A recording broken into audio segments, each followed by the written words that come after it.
Tā aizvadītā sezona noritēja veiksmīgi priekš manīm.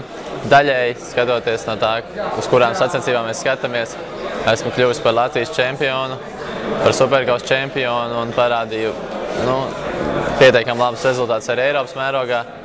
Lai gan mēlējos Eiropā tomēr parādīt labāku sniegumu. Skatījos vairāk uz uzvaru, uz top 3, bet ļoti daudz bija tehniskās ķibeles un līdz ar to daudzos posmos sanāca izstāties.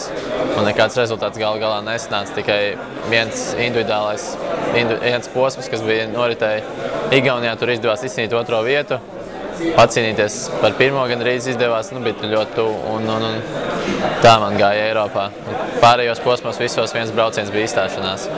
Un jā, Latvijas mazajiem censoņiem novēlu izturību, ticību sev, ticību savam sapnim un nepadoties. Nākošajā sezonā plānoju startēt Francijas čempionātā, bet nezinu, vai tas izdosies vēl. Skatos uz to ļoti cerīgi un nopietni gatavojos tam, bet galvenokārt jau, kad startēšu Latvijā, Superkausā, droši varēsiet nākt un skatīties uz manīm.